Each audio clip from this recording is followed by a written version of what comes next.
Welcome back. An advisor to Supreme Leader Mojtaba Khamenei threatening a wider war and calling for the U.S. to unfreeze billions in Iranian assets. This as the U.S. and Iran have been exchanging strikes overnight. Here to react, this so-called test of trust is Fox News senior strategic analyst and chairman of the Institute for the Study of War, four-star General Jack Keane. General, thank you for being here. Obviously, this is going on and on for weeks now. The president has demonstrated great patience to try and get this deal. I want to play for you a soundbite we're hearing now from a military advisor to the Supreme Leader about the negotiations. Here's what that advisor had to say. Listen here. This is a sign of trust building. If Trump takes the negotiations seriously, $24 billion is not much to America. If he wants to reach an agreement with Iran, this $24 billion is a test of trust that Iran wants to have with Trump. This is a test that America must pass, and the path will be opened. This is our own money, not America's money. General, what's your reaction to that, and where do things stand as far as you see it? Yeah, well, I think that leader there has his head literally in the wrong place. He thinks this is some kind of arbitration, where each side is going to make concessions to get to a common point. That's not what this is about. I mean, President Trump brought us, the first president in almost 50 years, brought it to this consequential point to take Iran off the map as a predator to its neighbors in the region and to worldwide sponsor of terrorism. Once and for all, we're going to stop the killing that they've imposed on others and they've imposed on their own people. That was generally the objective of Epic Fury. And President Trump stopped it after they shut down the Straits of Hormuz because they appeared to use that as a negotiating lever to make a deal. And they said that they would open the Straits in 2 weeks. And they never did. And we are here in negotiations trying to work something out. But what we're insisting on, and we have the leverage to do it, we have 5 weeks of epic fury with 2 more to go to finish them.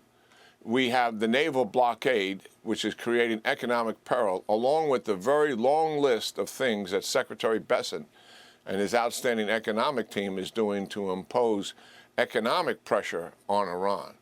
So those are our leverage points. But what we're trying to achieve in the negotiations is pretty simple. We want our maximalist demands that we would achieve if we were using military force. That is what we want from the regime. We don't intend to throw them a lifeline and unfreeze frozen assets to them and give them billions of dollars so that they can recover, reverse the tenets and implementation of the deal and go back to where they were. Who do they think they're talking to? Are we fools? That's not who we are. What President Trump is insisting on, I'm offering you something. You give me what I'm trying to achieve through military force and economic pressure, or I return to military force.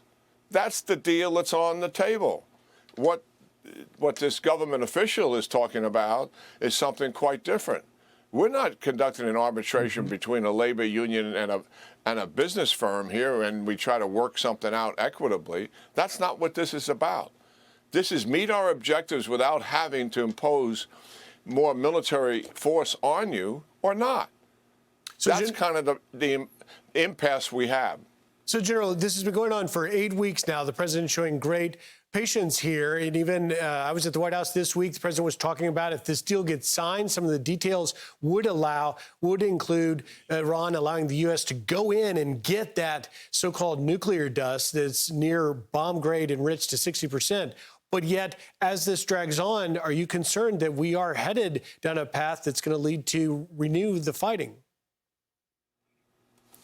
Well, I think we're pretty close to one or the other right now. And I think we'll probably in a couple of days get an answer. It seems to me that the administration is at a point where they have run out of strategic patience. They have given Iran lots of rope here over the, as you noted, 8 weeks we have been at this. And I think the Iranians' intention is not as earnest as their negotiators indicate to our negotiators. I think where the leaders who are actually controlling the regime are is drag this thing out as far as possible, get closer to the midterm elections in the United States, because then they believe the likelihood of the president pulling the trigger and going back to combat operations are slim to none. That, I think, is their, I don't buy that.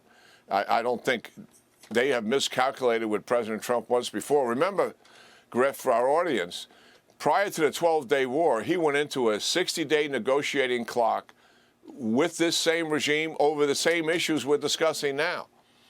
And they didn't fulfill that 60-day clock. They were not willing to make a deal. On the 61st day, he green-lighted the 12-day war that began with Israel attacking Iran for the first time in its history.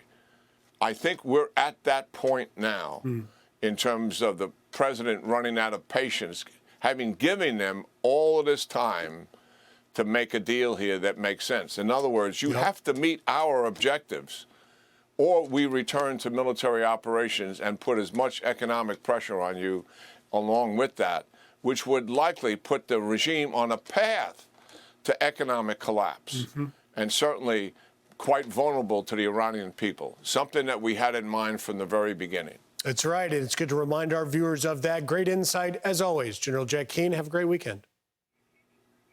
Yeah, you too, guys. Have a wonderful weekend. Thanks. Be sure to like and subscribe for all the Fox News latest on YouTube and catch full shows streaming now on Fox One.